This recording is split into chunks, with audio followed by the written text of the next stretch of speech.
이걸 풀어야 되나? 안녕하세요. 안녕하세요.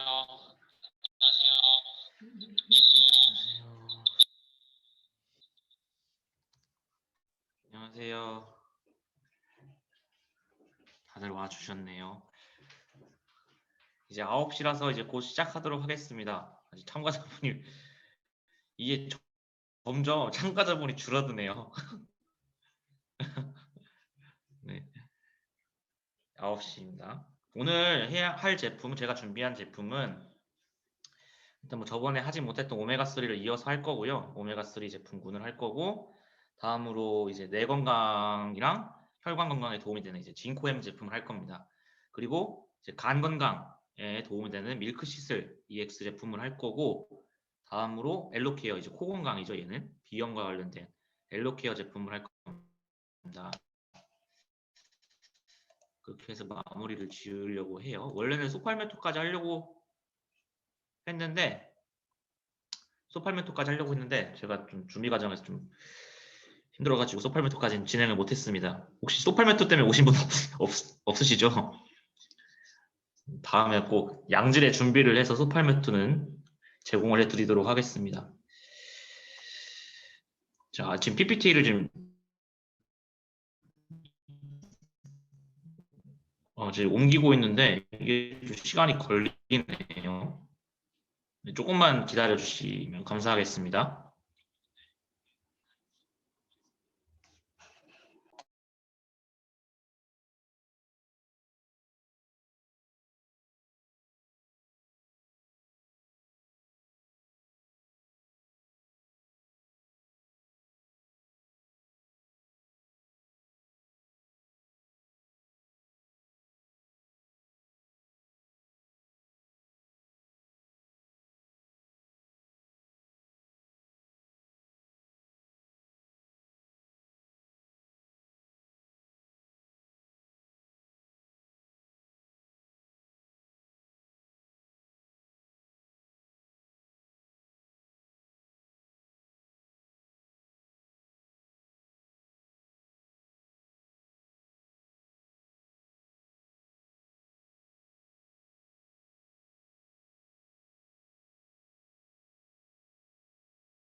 지금 불상사가 생겼습니다. 소리가 아예 안 들려. 지금 인터넷이 튕겨버리는 바람에 잠시만요.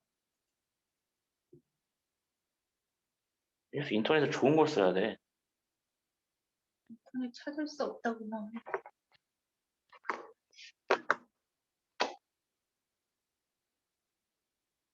일단 할 수 있어요. 일단은 바로 공유를 하도록 하겠습니다.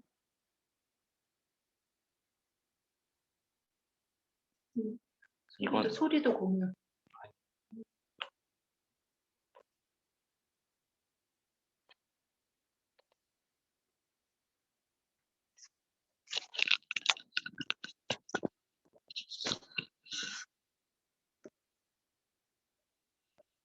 네, 여러분 혹시 지금 들리시나요?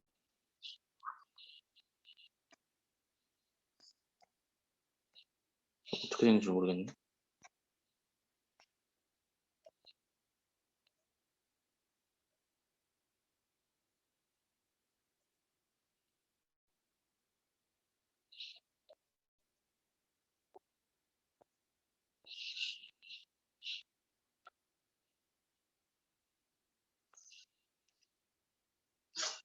여러분들 혹시 방금 들리셨나요? 말씀들이 없으시죠? 네, 됐어. 됐어? 들리시는군요.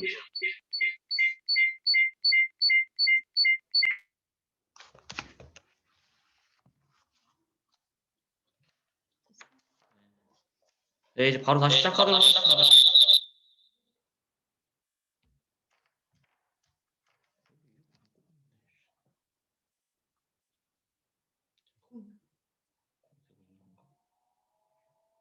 아, 미치.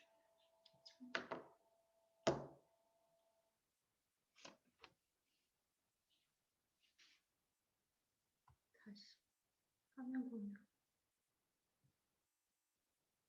줌에서 화면 됐어.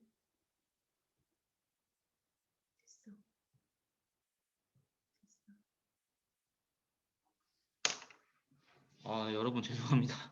제가 엄청난 기계치라서 좀 양해 부탁드리겠습니다. 게시판 보면 자꾸 하지 마세요. 방해돼요. 소리가 들리는지 확인해 보려. 물어봐 소리 들리는지. 옆에 자꾸 스폰서님이 자꾸 방해합니다. 네. 아 정말. 네네네 감사합니다. 감사합니다. 이제 바로 다시 제품 시작하도록 하겠습니다. 첫 번째로 할 제품군은 뭐라고 해야 돼요? 오메가3 제품입니다. 여러분. 여기하고 아까 제가 말씀드렸지만 엘로케어 제품은 제가 특별히 좀 관심 집중도를 좀 해가지고 제품을 준비했습니다. 자, 오메가3 제품 시작하도록 할게요. 바로 오메가3 제품 우리가 왜 먹어야 되냐? 이것과 관련된 질병들이 있습니다. 바로 심뇌혈관 질환인데요. 심뇌혈관 질환은 심혈관 질환과 뇌혈관 질환 이렇게 크게 두 가지로 나뉠 수가 있습니다. 심혈관 질환, 뇌혈관 질환 딱 보시면 되게 이름들이 무시무시하지 않습니까? 뭐 심부는증이라든지 협심증이라든지 심근경색 뭐 이름만 들어도 참 무서운 질병들이죠. 심장 판막 질환. 판막 여러분 중요한 거 아시죠? 제가 그 소시적에 언제였지? 대학교 졸업하고서 그 대교 눈높이에서 운영하는 해부학교실에 알바를 잠깐 한 적이 있었는데 그때 판막이 뭔지 봤거든요. 실제로 돼지 판막이지만 되게 중요합니다. 이게 그래서 이게 그 피를 왔다 갔다 심장 안에서 피를 왔다 갔다 하게 해주는 기관이기 때문에 판막 이게 질환이 생기면 위험해요. 정말 위험합니다. 그리고 부정맥도 있고요. 뇌질환, 뇌혈관은 이것도 당장 사망과 직결되는 문제들입니다. 뇌 뇌출혈, 지주막하입니다. 자주막하가 아니라 지주막하입니다. 지주막하 출혈, 뇌색전, 뭐 뇌혈전 이런 것들 정말 무시무시한 질환들이 있습니다. 특히 국민의 25% 무려 25%가 심뇌혈관 질환으로 사망하고 있다고 합니다. 엄청난 숫자 아닙니까? 4분의 1이에요. 이렇게 많은 분들이 이러한 질환으로 사망하시고 계십니다. 자, 또 우리나라도 3대 사망 원인이 이렇게 암과 심장질환과 뇌혈관 질환인데 암을 제외하고서 사망 2, 3위가 심뇌혈관 질환입니다. 지금 저희가 보고 있는 이 수치가 엄청나죠. 암을 제외하더라도 2, 3위입니다.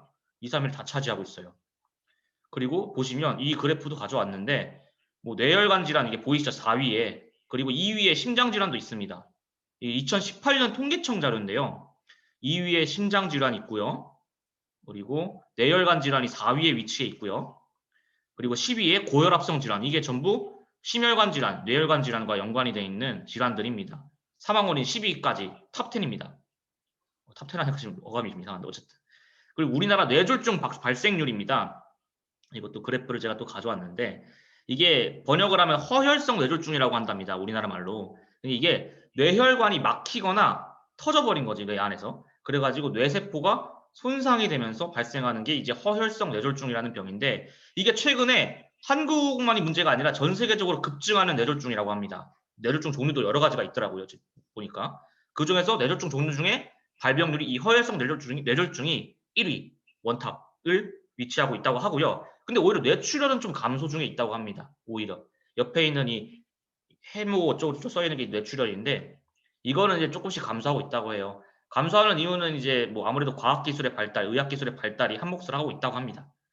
그래도 허혈성 뇌졸중은 증가하고 있다는 거 기억해 주시면 좋겠고요. 거기다 플러스 알파로 심뇌혈관 질환만 문제겠습니까? 만성질환, 심뇌혈관 질환에 만성질환이 있다라는 거죠. 그에 앞서 심뇌혈관 질환들을 뭐라고 해야 되지? 원인이라고 할까요? 이것들이 질환이 발생하게 되는 원인, 거기에 비만도 있고 고혈압도 있고 당뇨도 있고 고콜레스테롤 혈증도 있고 이런 것들 아마 다들 신경 쓰시면서 살고 계신 거라고 제가 알고 있습니다. 자, 이거는 플라크라고 하는 게 있더라고요. 이게 뇌경색에 대한 그 뭐랄까요? 메커니즘인데 뇌경색이 발생하게 되는 뭐 흔히 혈전이라고도 합니다. 혈전이라고도 하는데 그 혈전 이전 단계가 플라크라고 생각하시면 되겠습니다. 이게 혈관에도 상처가 날 수가 있어요. 뭐 플라크가 이제 생깁니다. 이게 뭐 예를 들어서 고지방 음식들을 먹으면 이 플라크가 형성이 된다고 해요. 지방들이 쌓여가지고. 근데 얘네가 떨어져 나갑니다. 푹 하고 떨어져 나가. 뭐 계속 있진 않아요. 떨어져 나가면 거기에 생채기가 생긴다고 합니다. 혈관 내부에. 그러면서 왜 백혈구라든지 혈소판들이 생채기를 치료하기 위해서 거기에 달라붙는 거죠. 이렇게 달라붙어버리는 겁니다. 그러면 딱지가 얹겠죠. 왜 피부에도 딱지가 얹는 거 아시죠? 상처가 나면 피부에 딱지가 얹는 거랑 똑같은 원리입니다. 딱지가 얹으면 피부에는 사실 딱지가 떨어져 나가면 그만입니다. 그냥 상처가 다시 뭐 흉터가 지겠죠, 그 대신에. 근데 혈관 내는 이 딱지가 빠져나가가지고 혈관 내를 돌아다니는 거예요. 어디 외부로 나갈 데가 없는 거죠. 떨어뜨릴 데가 없는 거예요. 그 혈관 내부를 돌아다니다가 이 혈관 내부를 돌아다니는 이 딱지가 이름이 혈전입니다. 전문 용어로. 여러분들 아시는. 혈전이라는 거예요. 이 혈전이 드디어 뇌로까지 갑니다. 뇌로 가서 뇌혈관을 막아버리는 거죠. 그게 뇌경색이라고 하는 발병 원인이 바로 이 플라크다. 그 플라크의 원인이 또 고지방 음식이다라고 생각하시면 되겠습니다. 고지방 음식, 뭐 콜레스테롤 같은 게 많으면 이런 게 생긴다고 생각하시면 될 것 같습니다. 자, 여기 이제 혈관인데요. 아래 보시면 이제 깨끗한 혈관이죠. 이 혈관 모습인데 깨끗한 혈관이죠. 뭐 이 구르마를 타고 열심히 깨끗한 곳을 타고 막 옆에 아래에 있는 여자분은 달려가고 있습니다. 근데 위에 남성분은 치킨도 먹고 뭐 술 같아요. 이것도 술 같은데 뭐 담배도 태우고 뭐 도나스 먹고 스테이크 먹고 뭐 치킨도 뭐 햄버거 이런 거 먹고 살아요. 그러니까 막 끼는 거라. 그러니까 콜라도 있네요. 막 이게 막 가면서 이거 뭐지 막히는 거지. 막 교통 병목 현상처럼 막혀버리는 거예요. 그러면은 원활한 순환이 안 되겠죠. 이게 피로 생각한다면 원활한 순환이 당연히 안 되겠죠. 근데 네, 저 오늘도 콜라 마시고 뭐 이렇게 살았습니다. 아마 여러분들도 여기 중에 뭐 하나는 먹지 않았을까 싶은데요. 아마 현대인들은 대부분 이런 걸 많이 달고 살아요. 그러니까 이제 혈관 질환의 원인에 많이 노출돼 있다라고 생각이 듭니다. 그럼 이런 거에 뭐가 좋냐? 음식 중에 그게 양파가 있고요. 뭐 마늘도 있겠고 저희 가리 배웠죠. 비타민 E 관련된 거, 항산화 물질. 그리고 사과도 있고 사과 안에는 이 펙틴이라고 하는 이제 파이토케미칼이 있습니다. 이게 이제 콜레스테롤 특히 이제 LDL 콜레스테롤을 낮춰주는 데 효능이 있다고 합니다. 그리고 플라보노이드 성분도 있죠. 플라보노이드 성분은 이따 진코엠 할 때 또 다뤄보도록 하겠습니다. 그리고 등푸른 생선도 있고 견과류도 있고 뭐 토마토도 있고 자꾸 토마토라네. 가지도 있고 표고도 있고 뭐 이런 거 다들 뭐 아실 거라고 생각하고 대표적으로 이 음식들이 전부 LDL 콜레스테롤 수치를 낮춰주는 친구들이다라고 생각하시면 될 것 같아요. 뭐 여러 가지 재료들, 음식 재료들입니다. 이걸로 이제 요리해서 드시면 콜레스테롤 수치를 낮출 수가 있겠죠. 자, 그럼 우리가 뭘 먹어야 되냐? 그래, 뭐 콜레스테롤 좋다 이거야. 뭐 근데 어떤 음식에 자꾸 우리가 노출되고 있는가? 혹은 먹어야 되는가? 따져봤을 때 지방도 건강한 지방과 안 건강한 지방으로 나눌 수가 있다는 거죠. 그게 바로 포화지방과 불포화지방이다라는 건데 포화지방 같은 경우는 여기서도 보시겠지만 딱 봐도 뭔가 안 좋아 보이죠. 뭐 빵도 있고 아까 얘기했던 도너츠도 있고 피자도 있고 하여튼 맛있는 것들 네, 맨날 제가 하는 대로 정리할게요. 맛있는 거 그게 이제 포화지방이고요. 불포화 지방 보시면 되게 건강한 올리브유라든지 뭐 견과류, 뭐 여기 밤도 있는 것 같은데 이런 것들 그리고 특히 물고기, 어류 계통에 정말 이 불포화 지방산이 많이 들어가 있습니다. 이런 걸 먹어야 몸에 좋다라는 것을 기억해 주셨으면 좋겠습니다. 이게 이제 지방산 종류들이에요. 뭐 복잡하죠, 어렵죠. 그래서 좀 정리를 해보겠습니다. 좀 설명도 드리면서 됐습니다. 포화 지방과 이제 불포화 지방을 아까 나뉜다고 했는데 포화 지방을 먼저 설명을 드릴게요.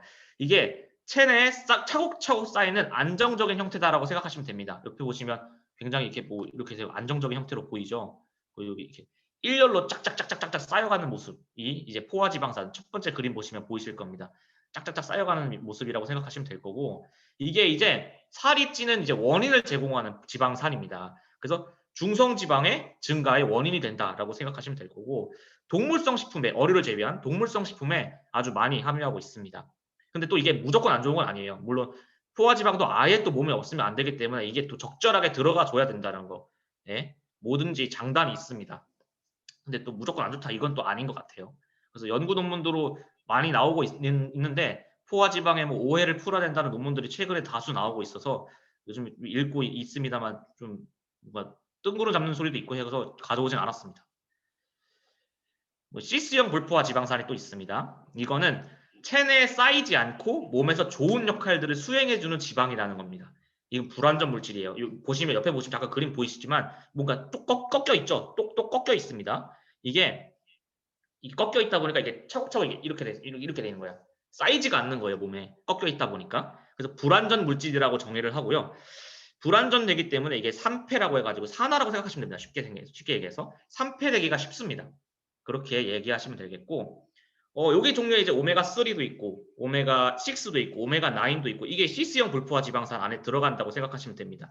이 오메가9에 가까울수록 좀 더 포화 지방에 가까운 친구들이고요. 그걸 어떻게 구분하냐? 옆에 보시면 꺾여 있는 부분 보이시죠? 여기 꺾여 있는 부분 이렇게 아래로 이게 한번 여기서 꺾이잖아요. 그 다음에 3개, 하나, 둘, 3개죠. 이러면 오메가3입니다. 여기가 6개면 오메가6, 여기가 9개면 오메가9 이렇게 구분을 합니다. 그래서 오메가3일수록 뭐랄까요? 불완전 물질이다라고 생각하시면 되겠어요. 제가 설명해놨네요. 그리고 이제 그 대망의 트랜스 지방이 있습니다. 얘도 불포화 지방이에요. 근데 몸에 안 좋은 불포화 지방이라고 생각하시면 됩니다. 불포화 지방은 원래 산소랑 반응을 해서 산패하기가 쉽다고 아까 제가 말씀을 드렸죠. 그래서 보통 고체화시키지 않고 액체화된 상태예요. 그래서 운반과 저장이 이 불포화 지방산들은 좀 어렵습니다. 왜? 올리브유 보시면 액체죠. 다음 액체입니다. 기름은 액체입니다. 액체 상태이기 때문에 상업적으로 이용할 때 운반과 저장이 되게 어려워요. 그래서 현대인들이 뭘 하냐? 똑똑한 현대인들이 부분적으로 고체화를 시켜 놓습니다. 그래서 대체로 식물성 지방들이 여기에 이용이 돼요. 동물성 지방보다. 식물성 지방을 이 고체화시키는 겁니다.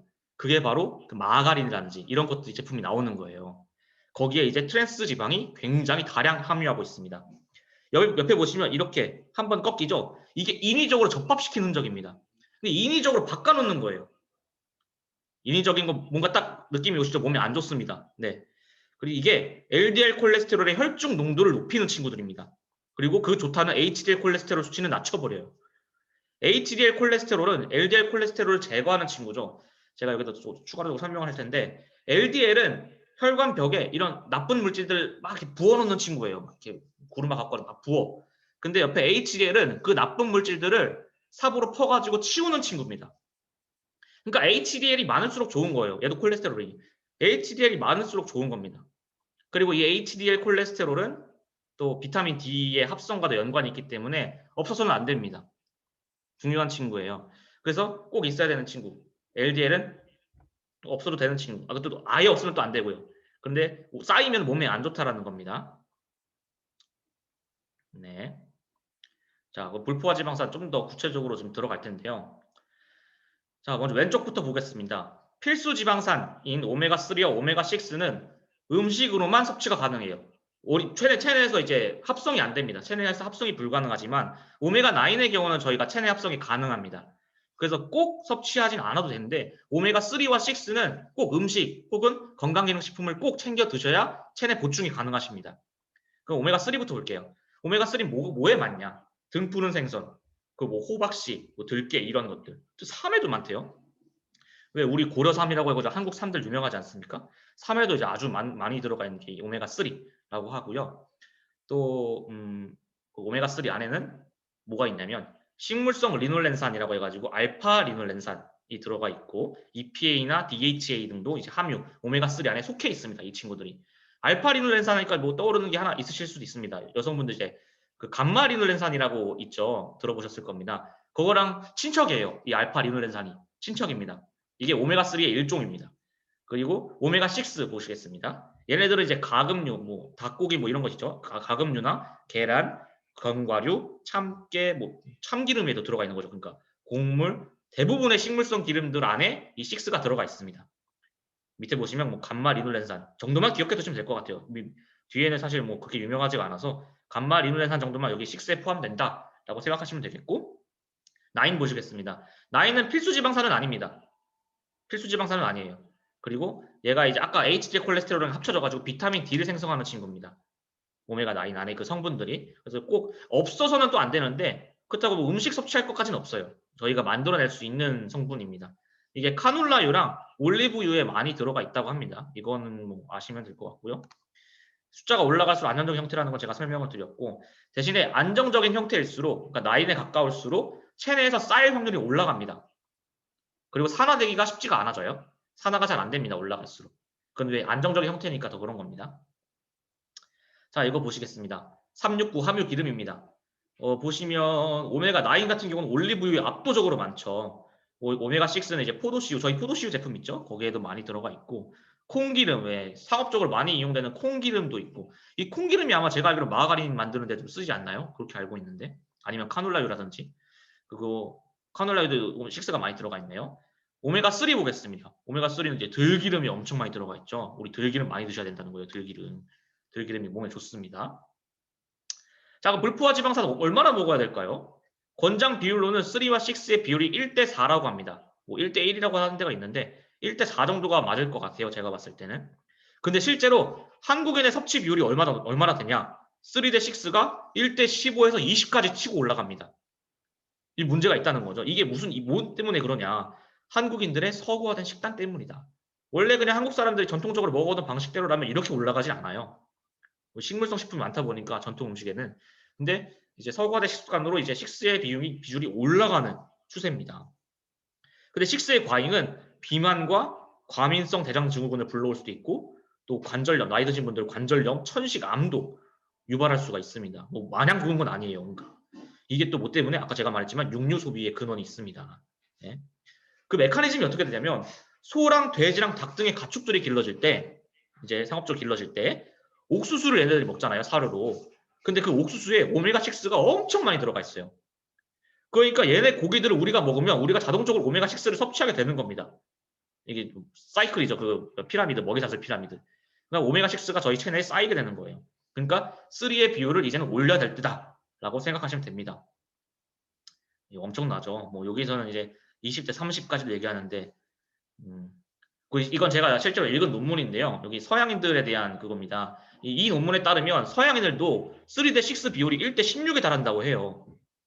1대16. 이거 2001년도 기준이니까 아마 지금은 더 올라갔을 거라고 제가 생각이 들어요. 1대16. 당시 2001년 기준에도 1대16이었습니다. 엄청나죠? 한국인들만 적은 건 많은 건 아닙니다. 그럼 이제 오메가3의 종류를 한번 살펴볼게요. 저희가 먹게 될. 자, 먼저 알파 리놀렌산이 있습니다. 이거는 약간 식물성 기름 안에 많이 들어가 있어요. 동물성 기름에는 알파 리놀렌산이 없습니다. 신체 에너지의 근원, 원천이라고도 하고 심 건강에 도움이 된다고 해요. 얘가.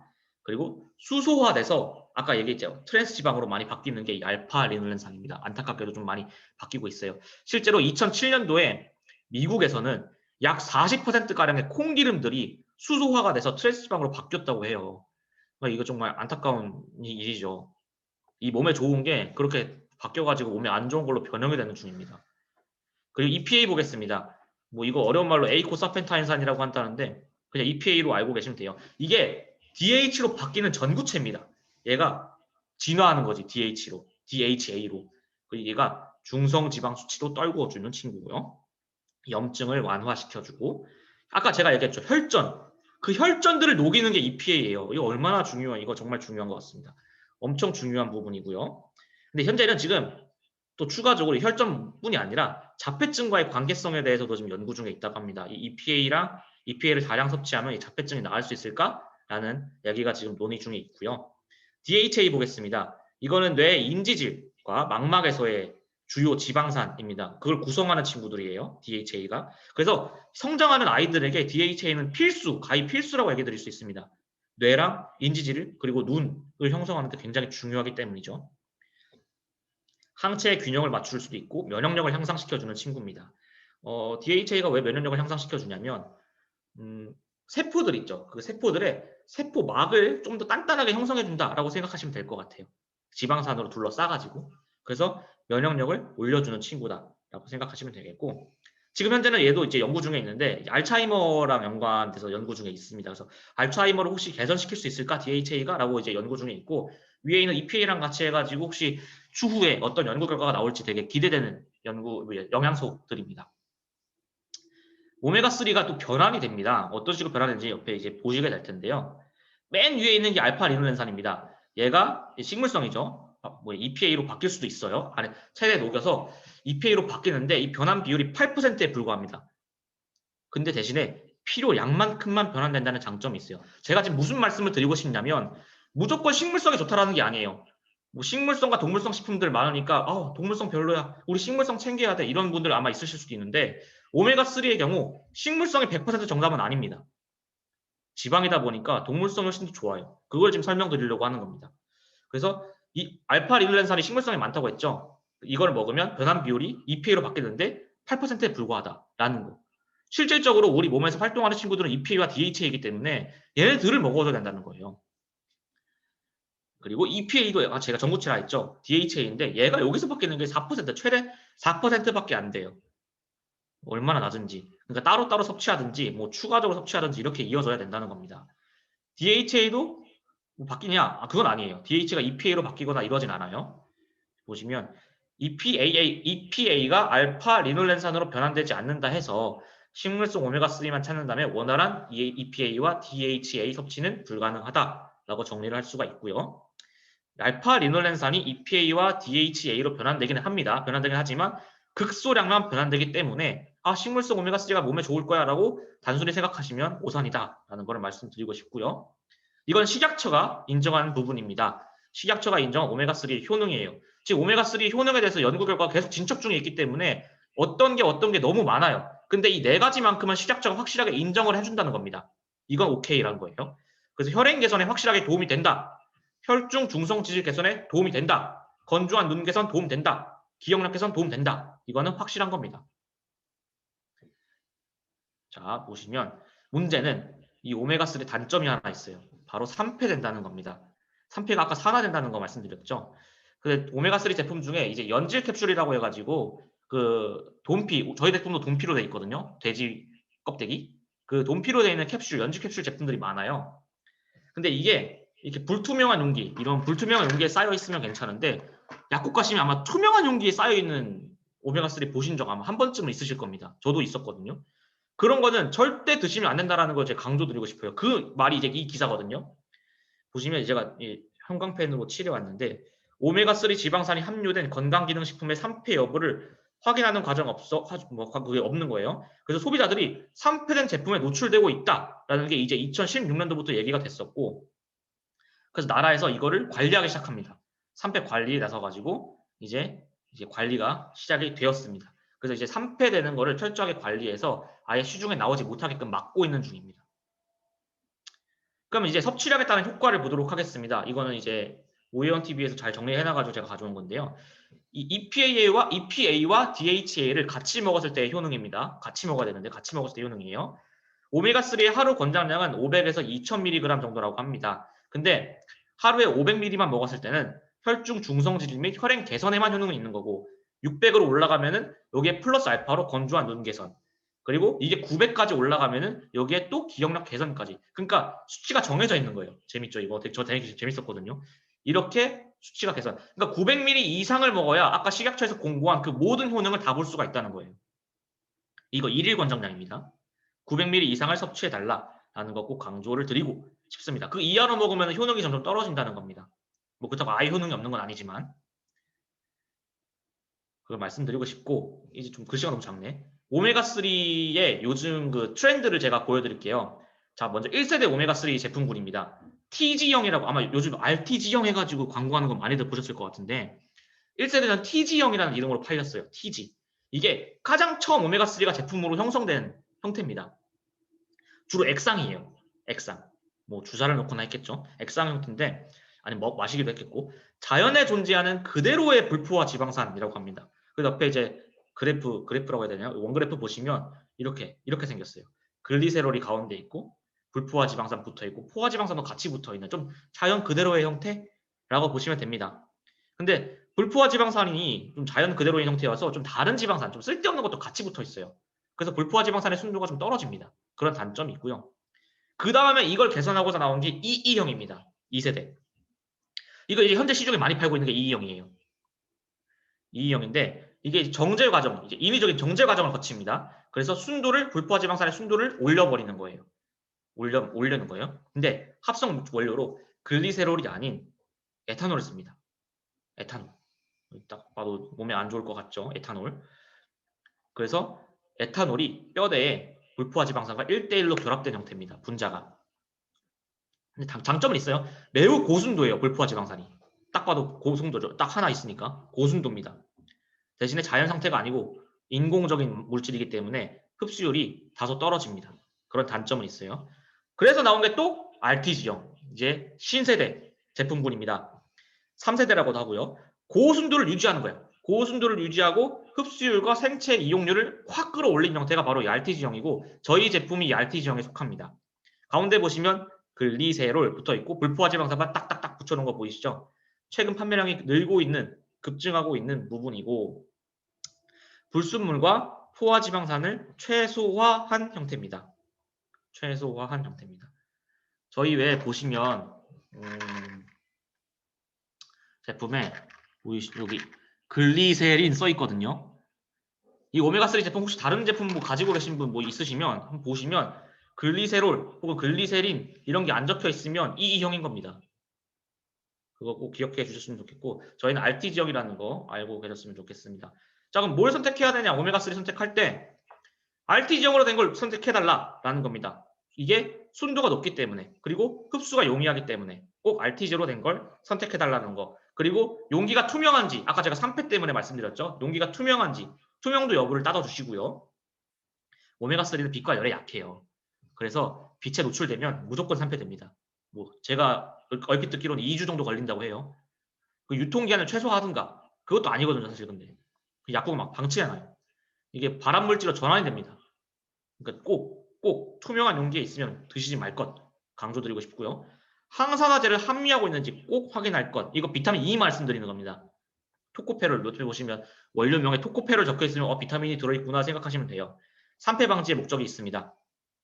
그리고 이게 또 같이 들어가는 이유가 뭐냐면 비타민 E가 굳이 들어가는 이유가 뭐냐면 지용성 비타민이잖아요.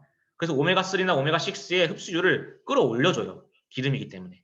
지용성과 기름이 만나면 시너지 효과 나는 거 다들 아실 거라 생각하고요. 그리고 다음 중금속으로부터 안전한지 꼭 확인해달라. 이게 무슨 말인지 아시죠? 그 대부분의 오메가3 제품, 뭐 저희 말고도 오메가3 제품은 등푸른 생선에서 많이 추출을 합니다. 오메가3를. 그러면 등푸른 생선 같은 경우는 그 먹이사슬 피라미드에서 최정상에 있는 물고기들이 많아요.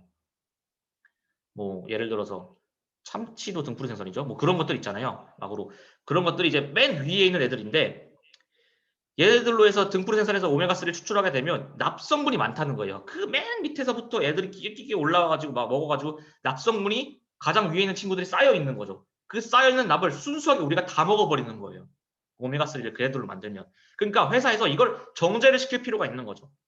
이 납을 좀 제거를 해줘야 돼. 그죠? 그런 회사인지를 검토하라는 겁니다. 제 말은. WHO와 식약처 검사 기준 외에 별도의 검사 기준을 또 갖고 있는지 회사가 오메가3를 만들고 있는 그 제약회사가 이런 거를 갖추고 있는지 기준점이 높은지를 확인해 달라는 거예요. 그러니까 그걸 확인해 달라는 거고 그래서 제가 꼭 말씀드리고 싶은 것은 이 부분입니다. 중금속 걱정 없는 오메가3 제조 기술을 가지고 있는지 그 회사가 그거를 꼭 선택을 해달라는 겁니다. 그리고 마지막 건강기능식품 마크 여부. 이게 마크가 없으면 여러분 이건 다른 제품도 마찬가지예요. 해당 마크가 없으면 단순 일반 식품에 불과해요. 건강에 효능이 없다는 그냥 밥 먹는 거랑 똑같아요. 그러니까 꼭 이 마크가 있는지 확인을 해야 합니다.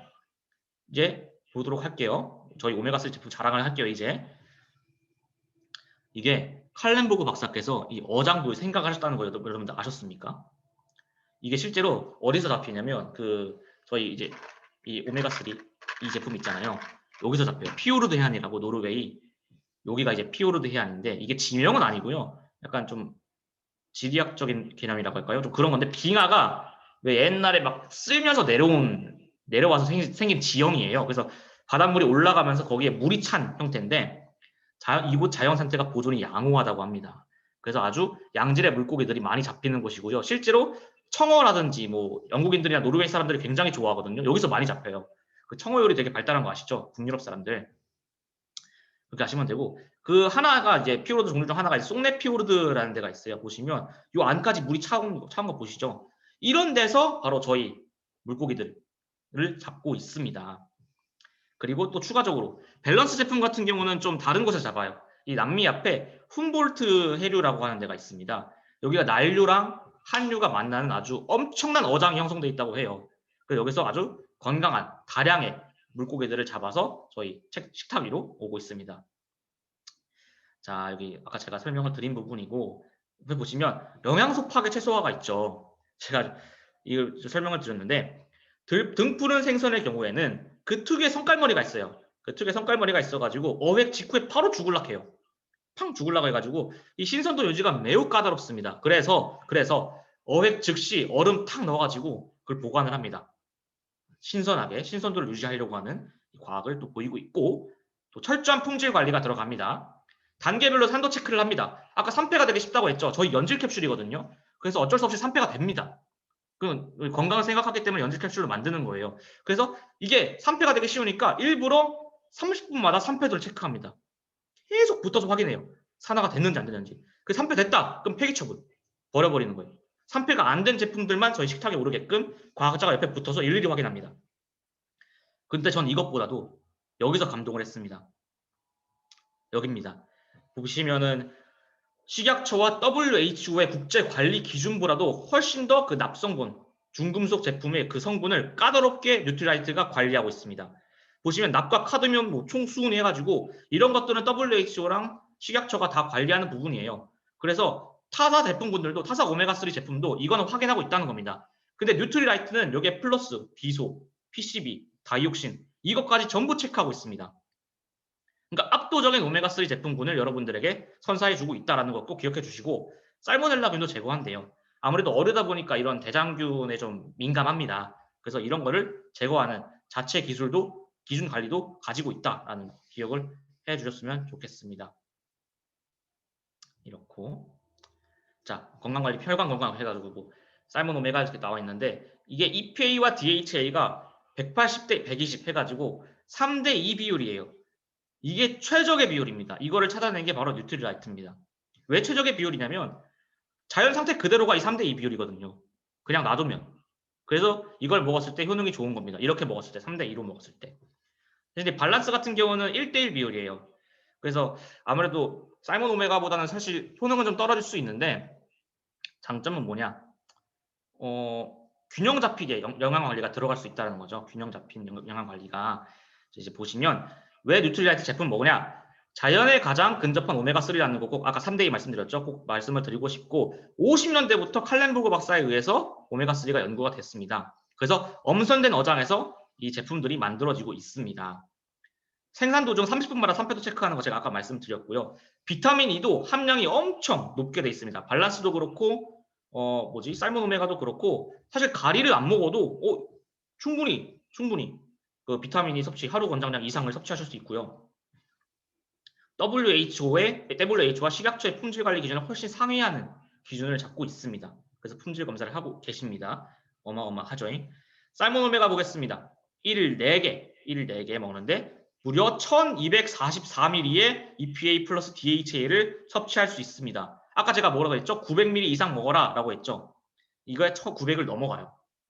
그래서 이거 심혈관 질환과 예방 및 개선 효과, 아까 식약처가 인정한 그 모든 효과를 가져갈 수 있고요. 밸런스입니다. 넥캡슐 680mg 균형 잡힌 오메가3를 드실 수가 있습니다. 1대1의 균형 잡힌 비율을 드실 수가 있고, BDHA 블렌드는 넥캡슐 520mg인데 오메가3 너무 적은 거 아니야? 하실 수 있는데, 얘는 추가로 베타카로틴이 들어가요. 저희 카로틴 플러스 제품에 들어가는 재료는 영양소인데, 베타카로틴이 들어가 있어서 눈 건강을 포커스 맞춘 겁니다. 사실 BDHA 블렌드는 DHA 뭐 이런 쪽보다도 눈 건강에 포커스를 맞춘 제품이라 생각하시면 돼요. 그래서 눈 건강과 이 DHA도 들어가 있기 때문에 말 그대로 BDHA잖아요. 베타카로틴 플러스 DHA인 거예요. 그래서 BDHA.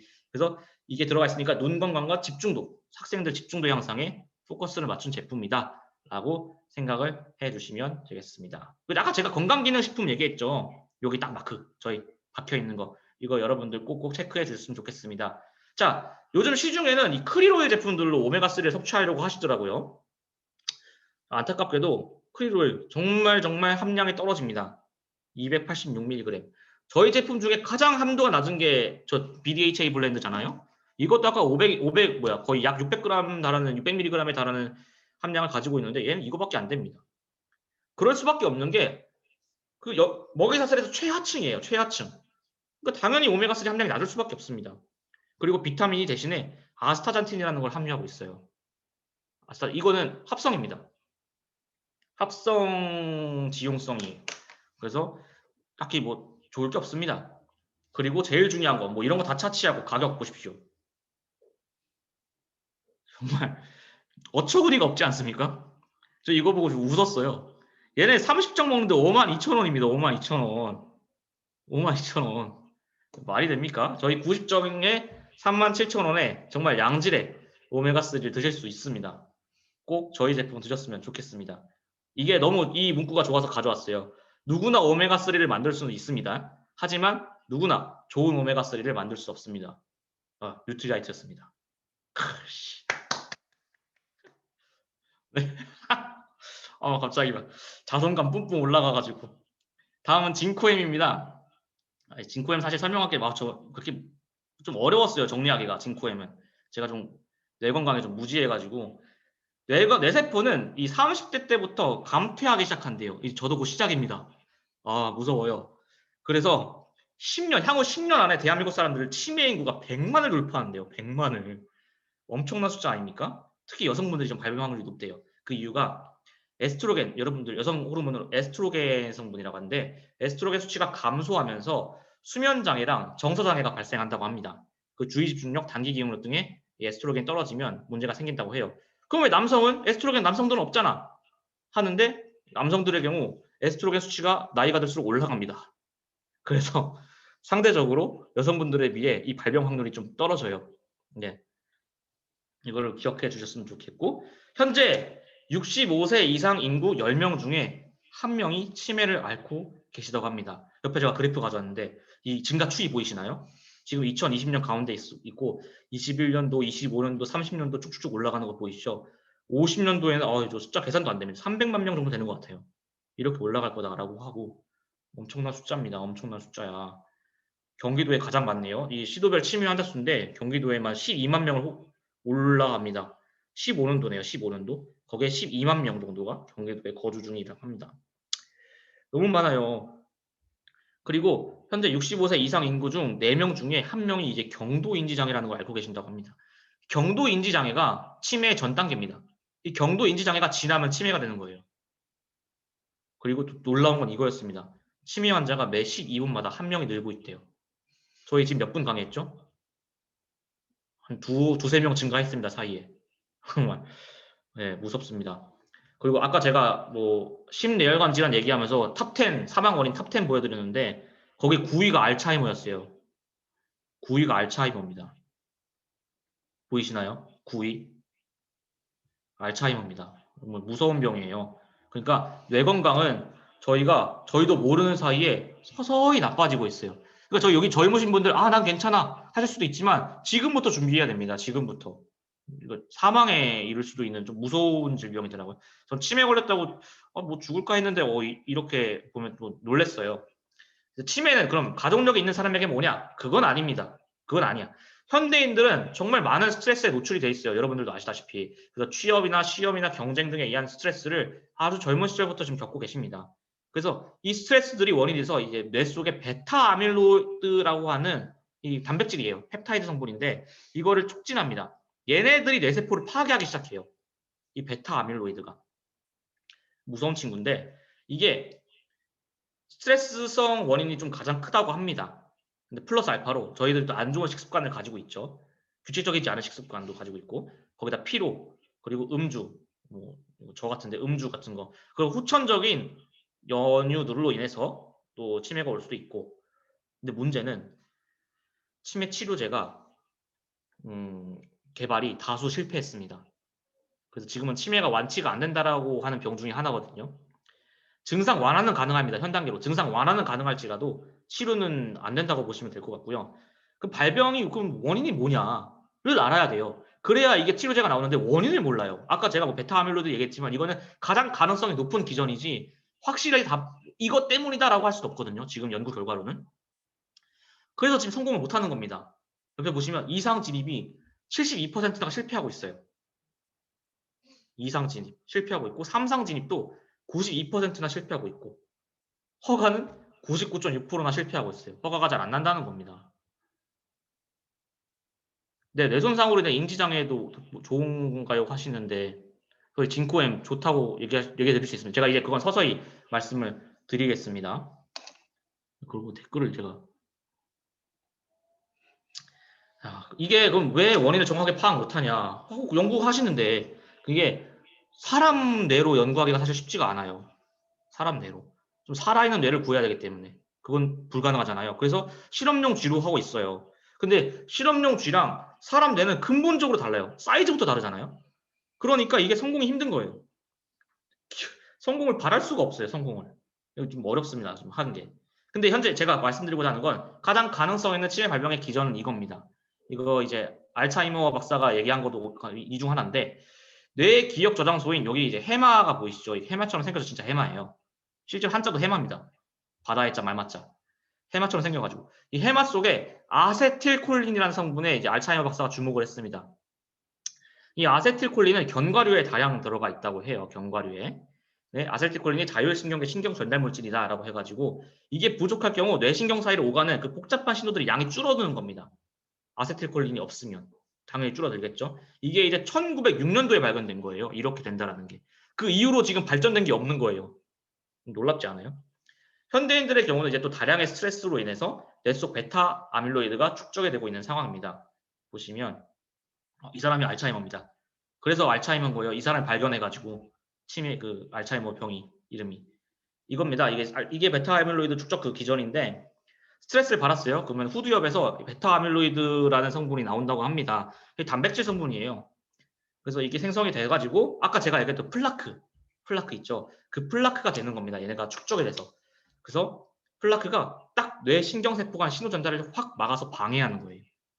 그리고 뇌세포를 파괴합니다. 이게 지금 가장 가능성이 높다라고 얘기가 되고 있는 겁니다. 그래서 스트레스가 높은 이제 한국 사회의 경우에는 이제 30대부터 이러한 것들을 좀 준비하는 게 어떤가. 30대부터 뇌세포가 줄어드니까 그런 생각을 좀 해봤습니다. 예방에 필요한 시점이다. 자, 그럼 우리가 뇌세포 관광에서 뭘 먹어야 되냐? 얘기를 했더니 이제 은행잎이 딱 얘기가 되는 겁니다. 뉴트라이트는 은행잎으로 이 진코엠이라는 제품을 만들고 있어요. 왜 진코엠이지? 제가 알아봤더니 은행나무의 학명이 이제 진코라고 합니다. 거기다 메모리자에 M을 붙여가지고 진코엠인 거예요. 대놓고 진코엠이라는 이름에 은행나무 들어갔다라고 얘기하는 겁니다. 진코 빌로바라고 한답니다. 학명이. 여기에 플라보노이드가 아주 많이 들어있습니다. 아주 많이. 얘가 강력한 항산화 효능을 지니고 있어요. 강력한 항산화 효능. 그래서 상당수의 제약회사들이 여기에 주목을 해가지고 여기서 추출을 하고 있습니다. 그 플라보노이드를. 얘가 치매 예방과 기억력 증진에도 도움이 된다고 해요. 도움이 된다고. 혹시 몰라서 제가 동의보감을 좀 뒤져봤는데 그런 내용은 좀 없더라고요. 그 은행에 대한 내용은 있는데 은행 잎에 대한 내용이 없어가지고 좀 아쉬웠습니다. 이게 말초 동맥을 확장시켜서 혈류를 좋게 한답니다. 굉장히 엄청난. 아까 이제 심리혈관 질환과도 이제 연관이 되는 거예요. 여기서 혈액순환 기능의 향상으로 뇌의 산소, 영양소 공급이 원활. 뇌 속으로 피가 막 빨리빨리 움직여주는 거예요. 그러니까 당연히 뇌가 활발하게 돌아가겠죠. 이게 치매를 개선한다라는 거. 당연히 이렇게 이어지는 거고요. 고혈압도 개선하고 고혈압 개선에도 좋고 심근경색 완화, 장 경련에도 도움이 된다. 다만 좀 과할 때 문제가 있는데요. 얘가 지나치게 혈행을 좋게 하는 겁니다. 혈행 속도를 빨리 해서 그 생채기, 체내 뭐 외피에 좀 피부에 좀 상처가 있으신 분들은 출혈이 안 멈출 수도 있다고 합니다. 그래서 상처가 있으신 분들은 이거 성분을 좀 자제해달라라고 이제 의사들이 그러더라고요. 거기에 이제 피가 안 멎는다고 그런 말은 있었습니다. 그러니까 뭐 그게 아니면 그냥 드시면 됩니다. 대부분 다들 상처가 뭐 달고 살진 않으니까요. 여기에 뭐가 들었냐, 뭐에 주목을 했냐, 바로 플라보노이드 안에서도 플라보놀 배당체에 주목한 게 뉴트리라이트입니다. 플라보놀 배당체를 저희가 먹는 거예요. 여기 안에 또 역시 항산화 기능이 있고요. 베타 아밀로이드 단백질 생성을 얘가 억제를 합니다. 그래서 집어넣은 거예요. 아까 스트레스에 의해서 베타 아밀로이드가 후두엽에서 생긴다고 했지 않습니까? 그걸 억제하는 게 플라보놀 배당체입니다. 괜히 만드는 게 아닙니다. 얘가 뇌혈관의 혈행을 개선합니다. 그리고 산소 및 에너지 공급을 원활히 하는 거. 이건 당연한 얘기고. 순수 은행잎 추출물과 은행잎 분쇄 추출물을 구분해달라. 이거 꼭 강조드리고 싶어요. 저희 순수 은행잎이거든요. 근데 은행잎 분쇄 추출물은 분쇄한 다음에 추출하는 거예요. 분쇄한 다음에 추출하는데 여기에 잡잎이 들어간답니다. 은행만 들어가는 게 아니라 100% 은행이 아니라 단풍잎이라든지 뭐 그냥 낙엽 같은 거 있잖아요. 길가에 널브러져 있는 거 그런 것들로 주워가지고 이걸 진코를 만든대요. 진코 M을 플라보놀 배당체를 뽑아낸대요. 그럼 안 되지 않습니까?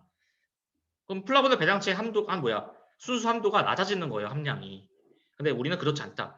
순수 은행잎 추출물을 120mg을 갖고 있는 제품입니다. 저희는. 근데 또 이게 120mg 이상이어야 건기식으로 인정을 받아요. 그러니까 우리는 120mg 맞춘 겁니다. 이상으로. 자, 대한민국 1일 권장량은 플라보놀 배당체가 28에서 36mg입니다. 이거 꼭 기억해 주세요. 이 숫자 28에서 36. 그 다음 또 들어간 게 뭐냐면 해바라기 레시틴입니다.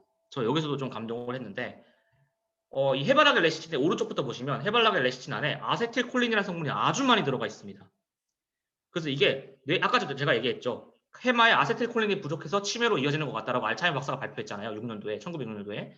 그러니까 이게 아세틸콜린을 채워주는 겁니다. 해마 속에. 그래서 뇌신경의 필수적인 물질이고요.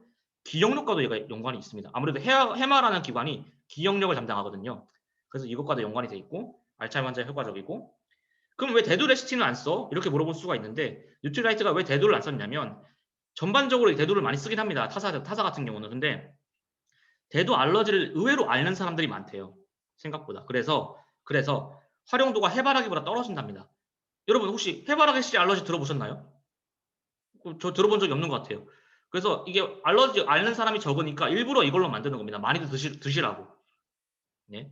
그래서 콜린 성분 역시 해바라기가 대두보다 또 많다고 해요. 이 아세틸콜린이 대두보다. 그래서 해바라기를 선택했다라고 생각하시면 되겠고 얘가 콜레스테롤 수치를 떨구는 역할도 할 수가 있습니다.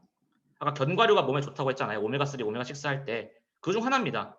그래서 HDL은 높여주고 LDL은 낮춰주는 효능을 가지고 있고 그러니까 당연히 고혈압과 심장질환에 당연히 좋죠. 이제 왼쪽 보시면 제가 좀 직업 특성상 고구려를 좋아하다 보니까 중국 사람들을 좀 많이 봤고 중국을 좀 자주 왔다 갔다 했어요. 근데 이제 중국 사람들 딱 보면 그래서 항상 봉다리를 들고 다녀요. 뭐가 들었나 이렇게 보면 해바라기 씨입니다. 그래서 제가 이거 준비하면서 생각한 거예요. 해바라기 씨 달고 사는데? 그래서 제가 조사를 했습니다. 실제로 이제 조사를 해보니까 실제로 중국의 65세 이상 치매 발병률이 1.8%에서 4%밖에 안 돼요. 낮죠? 저희 아까 몇 %였죠? 엄청 높았죠? 15%였나? 막 그랬는데 중국은 4%, 최대 4%밖에 안 됩니다. 한국인 기준, 저 밑에 써놨네. 2020년 기준 10.39%인데 우리나라는. 높죠? 그러니까 이게 해바라기가 얼마나 몸에 좋은지, 뇌에 좋은지 딱 감이 오실 겁니다. 실제로 제가 이제 항주에서 남경으로 이제 까우티에를 타고 넘어간 일이 있었는데 그 옆에 이제 아주머니가 한 명 타셨어요. 그분이 해바라기를 까먹고 계시길래 제가 옆에서 맛있어 보여가지고 쳐다보다가 아줌마가 먹어볼래 하고 뭐 주시더라고요. 그래서 뭐 칠만하면서 주시길래 뭐 먹어보겠다고. 너무 맛있는 거예요. 정말 맛있습니다. 그거를 중국 사람들은 막 2초 내에 막 까요. 그 조그만한 거를 막 2초에 확 까요. 되게 신기합니다. 그럼 왜 진코엠 꾸지 진코엠을 먹으냐? 진코엠 먹냐? 이게 혼입 없는 순수 은행잎 추출물이다. 이거 꼭 기억해 주셨으면 좋겠고 잡잎이 없어요. 잡잎이 안 들어가요. 그거 기억해 주셨으면 좋겠고 120mg 이상이고 플라보놀 배당체가 저희는 34ml를 함유하고 있습니다. 아까 제가 뭐라 했죠? 28에서 36이었죠. 써놨네. 28에서 36이었죠. 저희는 34를 제공하고 있고요. 타사의 경우 제가 막 여러 가지 제품들을 조사해 봤는데 평균적으로 내보니까 한 30ml 정도 내외예요. 그러니까 저희가 압도적인 함량을 가지고 있다고 말씀을 드릴 수가 있고요. 그것도 장점이 플라보노이드 성분이 가장 많을 때인 녹색, 은행이 녹색 잎일 때 채취합니다. 아세로랑 똑같아요. 그럴 때 푸릇푸릇할 때 은행잎을 재배합니다. 그래서 플라보놀 배당체를 뽑아내고요.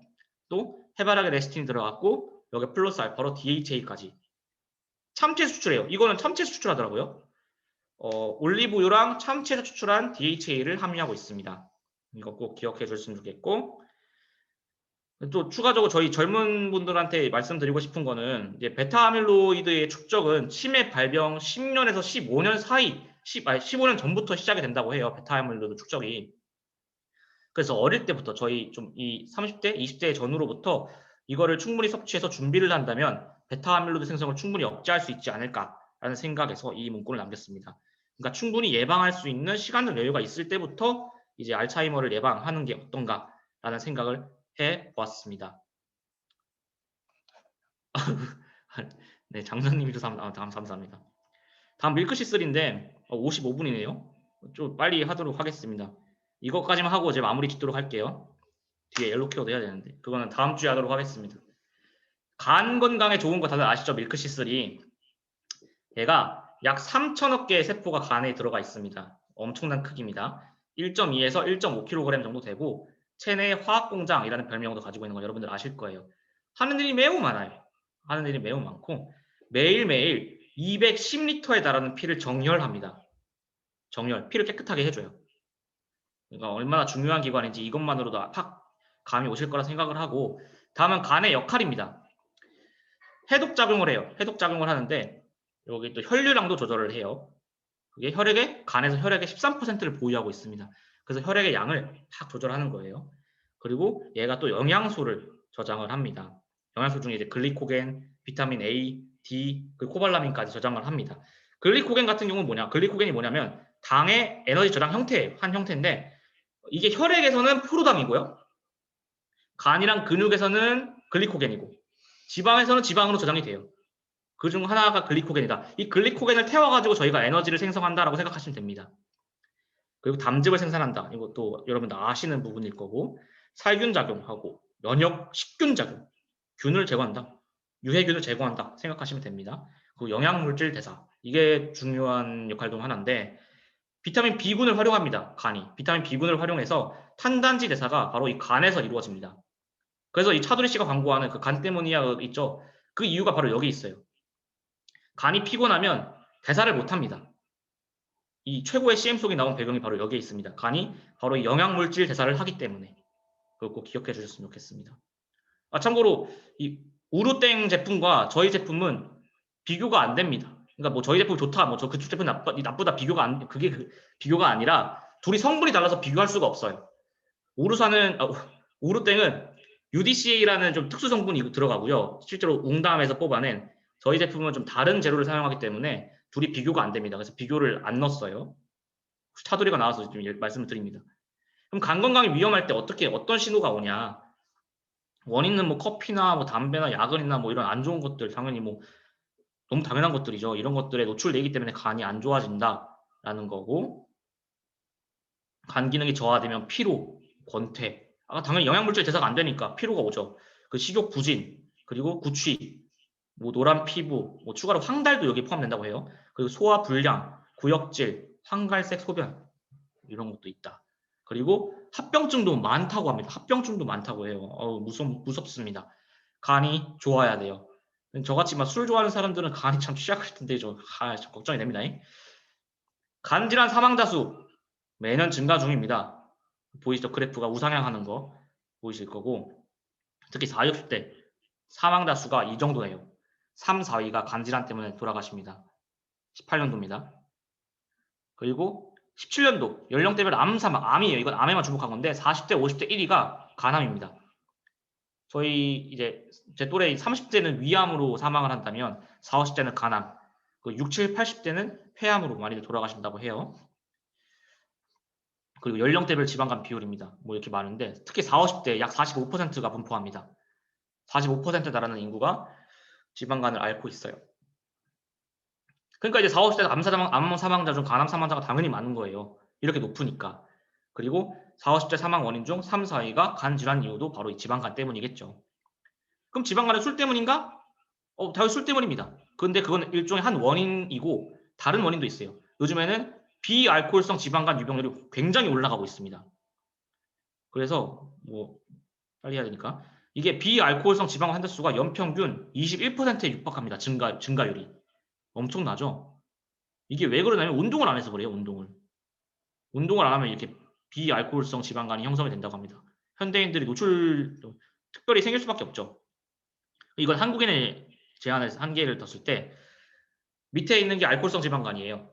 낮죠? 7%밖에 안 돼요. 근데 비알코올성은 21.5% 유병률 변화가 이렇게 높습니다. 그러니까 비알코올성대로 주목을 하셔야 되는 거예요. 뭐 둘이 차이는 뭐 다들 아실 겁니다. 알코올성은 술 마셔서 그런 거예요. 음주를 했어. 그럼 간이 엄청난 독소가 들어왔다고 인식을 해요. 딱 알아차려. 그래서 알코올 분해를 하기 시작합니다. 그러다 보니까 다른 일을 못 해요. 그래서 그 다른 영양소들이 간에 쌓여버리는 겁니다. 그래서 지방간이 형성이 되는 거고요. 비알코올성은 아까 제가 말했다시피 운동을 안 해서 그렇습니다. 혹은 영양 과다. 요즘 영양 과다 시대에 살고 있죠. 그래서 뭐 간에서 소화시킬 수 있는 양보다 다량의 훨씬 더 많은 양의 영양소가 들어왔을 때 이게 생기고요. 최근엔 또 영양제에 관심이 많다 보니까 영양제를 과다 복용하시는 분들이 많습니다. 여기서 영양제는 합성 제품을 말하는 겁니다. 합성 제품의 경우는 체내에서 소화가 잘 안 돼요. 그러다 보니까 간에 축적이 됩니다. 그래서 이러한 영양 과다가 지방간으로 이어질 수 있다. 이 지방간은 간염으로도 이어지고 간경화로도 이어지고 간암으로도 이어지기 때문에 정말 중요합니다. 무섭습니다. 그래서 지방간에서 간염으로 옮겨가는 거는 사실 여기 보시면 관리가 가능하다라고 해요. 여기서 체크해서 끊어내면 되는데 간염에서 간경화로 이어지는 것부터는 이제 회복이 불가능하다고 합니다. 그러니까 간경화부터는 사실 회복이 불가능하다고 생각하시면 되니까 저희가 이제 여기 선에서 확 간 건강에 신경을 써서 끊어버리는 것이 좋을 것 같습니다. 간염의 종류입니다. 간염에는 A형, B형, C형 있는 거 다들 아시죠? 그래서 간염 보균자는 이제 간 관리가 매우 중요하다라는 거 꼭 기억해 주시면 좋겠고, 간세포는 자기 역할을 다 하고 죽는데요. 그래서 그리고 다시 사라지고 이걸 반복한다고 합니다. 근데 예를 들어서 100개의 간세포가 죽었을 때 100개가 다시 부활을 해야 돼요. 근데 80개만 부활하는 거예요. 그럼 마이너스 20이죠. 그러면은 이게 매우 위험한 결과를 초래할 수 있다. 이게 간이 망가지는 그 사이클이다 라고 생각을 하시면 되겠고, 이 과정이 계속 반복이 된다면 이게 간경화로 이어진다라는 점입니다. 요즘에 A형 간염이 좀 급증하고 있어가지고 이게 좀 문제가 되더라고요. 제가 그래프로 가져오진 않았는데 이게 좀 문제가 된다고 합니다. 이게 예방접종도 되니까 접종들을 다 하셔야 된다고 뭐 저 그래프를 봤어요. 이걸로 뭐 사망하시는 분들도 많고 그러더라고요. A형 감염 너무 무시해서는 안 될 것 같습니다. 다음은 간 기능 검사인데요. 뭐 이거 복잡하니까 딱 이것만 설명드릴게요. 간 안에는 효소가 있습니다. 이 아미노산을 분해하는 효소가 있는데 거기에 이제 AST라는 효소가 있어요. 그게 ALT가 이렇게 감싸고 있습니다. 근데 간경화나 간염이 생기면 이 ALT가 터져요. 그러면서 AST가 간 밖으로 나갑니다. 그러면서 혈액을 타고 다니는 거예요. 막 타고 다녀요. 그러니까 이제 간 수치 검사를 하면 AST가 나오는 거예요. 그럼 AST가 높으면 너 간에 문제 있다. 이렇게 간 수치 검사를 하는 겁니다. AST가 낮으면 간에 이상 없네. 이렇게 되는 거고. 이렇게 간 수치 검사를 하는 겁니다. 해독 단계에 있는데 이거 사실 뭐 중요한 게 아니기 때문에 다만 여기서 보셔야 될 거는 1단계 이제 실리마린이라는 성분 꼭 기억해 주셨으면 좋겠습니다. 이 실리마린을 저희가 제품에서 제공을 하거든요. 실리마린을 비롯한 글루타치온 이거 꼭 기억해 주셨으면 좋겠고, 이 글루타치온이 이제 간에서 만들어지는 성분입니다.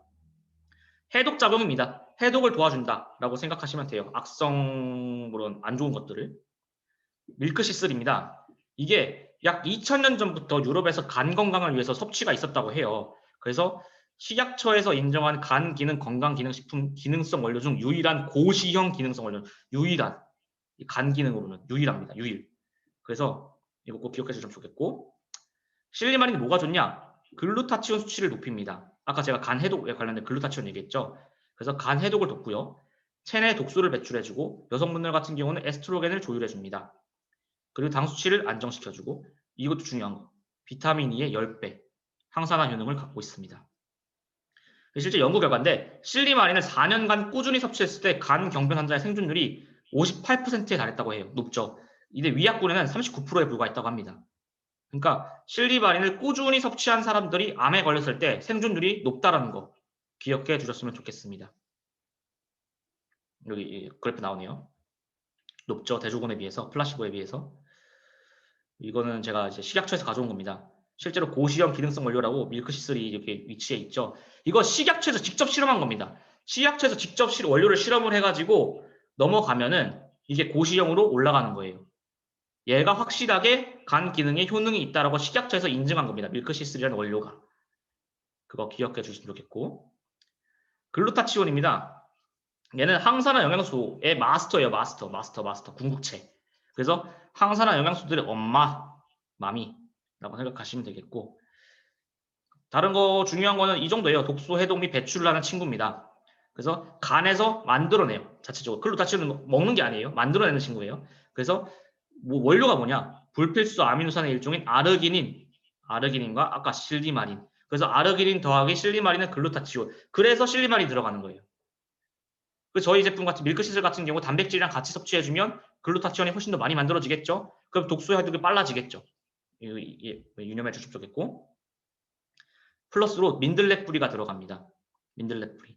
이게 간 손상에 대한 강장제로 유명하다고 합니다. 좀 몰랐는데. 철분과 비타민 A가 풍부하고요. 얘가 또 간의 섬유화를 방지한대요. 중요하겠죠. 간 섬유화. 그리고 알코올 관련된 간 손상을 예방하는 친구기도 합니다. 그리고 또 이거 저희 프리바이오틱스에도 이용을 한다고 해요. 이눌린이 많아서. 그래서 변비 같은 거 완화시켜주고 전통적으로 이뇨제로도 사용했다고 합니다. 그래서 신장 기능에도 도움이 되는 원료라고 해요. 이거 기억해 주셨으면 좋겠습니다. 콩팥에도 좋대요. 그래 그럼 왜 우리 거 먹어야 돼? 라고 물어보시면 이렇게 답하십시오. 하루에 실리마린을 130mg을 제공하는 친구다. 기능성 인정량이 130부터거든요.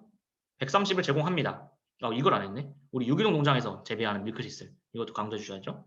그리고 추가로 민들레 뿌리 추출물을 갖고 있다라는 점 기억해 주셨으면 좋겠습니다. 그리고 다량의 비타민 B군을 가지고 있다. 티아민 가지고 있고 리보플라빈 갖고 있고 나이아신, 판토테산, 코발라민 이렇게 갖고 있습니다. 그래서 에너지 대사에 월등한 효능을 갖고 있다는 거 기억해 주셨으면 좋겠고 추가적으로 각종 과일 추출물. 그래서 이 각종 과일 추출물 안에 파이토케미칼이 있어요. 얘네가 1차 독소 해독에 간 독소 해독에 도움을 줍니다. 그 온갖 간에 좋은 건 다 집어넣은 거예요. 그렇게 생각하시면 되겠습니다. 네, 여기까지 오늘 제품 설명 마치도록 하겠고요. 혹시 질문 있으십니까? 네, 오늘도 자료 바로 공유를 해드리도록 하겠습니다.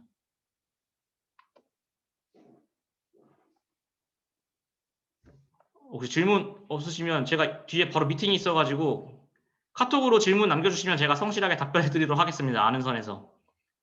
네.